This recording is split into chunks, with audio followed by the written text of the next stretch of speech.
Naimbag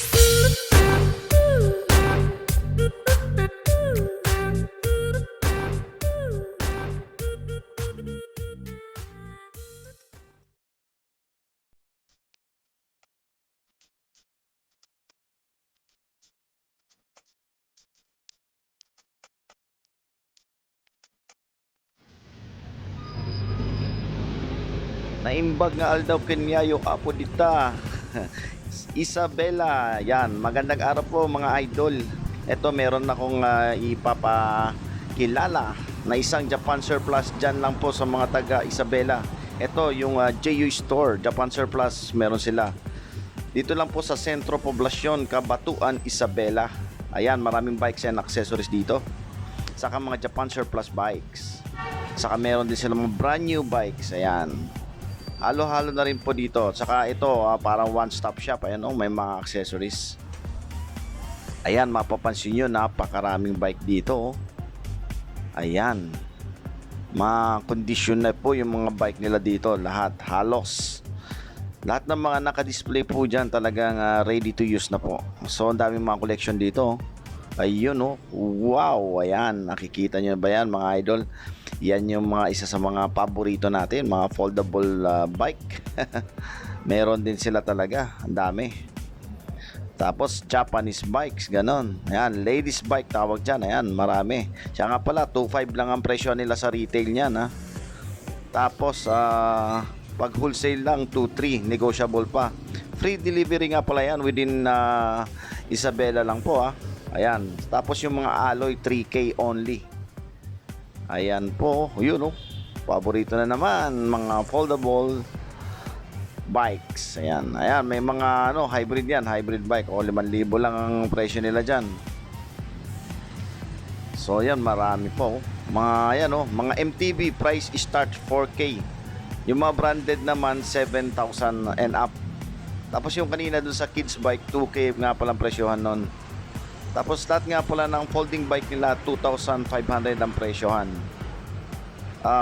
Ano na po yun, nakatayo na. So ibig sabihin condition na po yung mga bike na yun. Siya nga pala mga idol, at pala ng mga bike nila dito bago nila ibebenta o ibibigay sa inyo, talagang well condition na po siya talaga.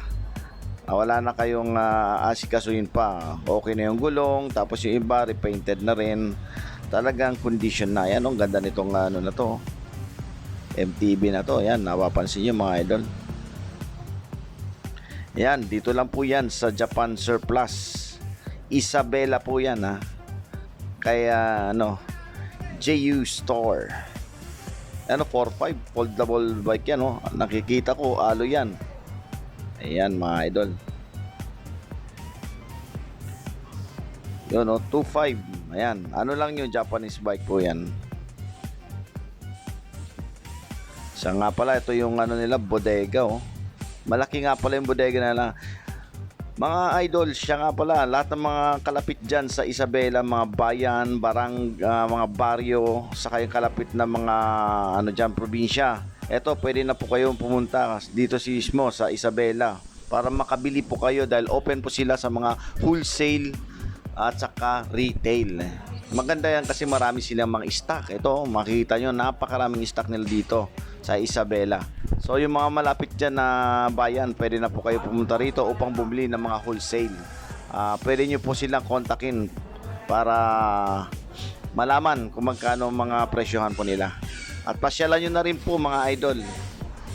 Mga idol natin dyan, mga Ilocano, Ibanag, Itawis yan sa bandang lugar na dyan. Mabuhay po kayong lahat. Ayan, meron na pong Japan Surplus dyan. Yung mga nag-request po, eto na po. Pasensya nyo na po at naka-portrait ang video natin.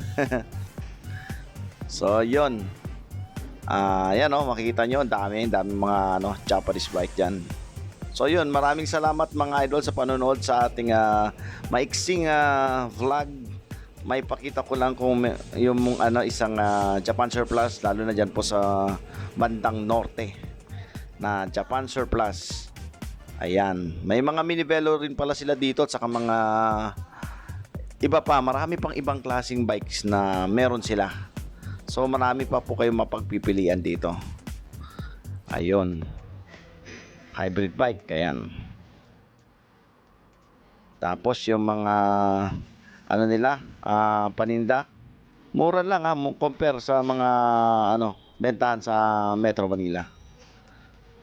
So yun mga idol, maraming salamat sa panonood. As always, keep safe, ride safe, and God bless. Mabuhay!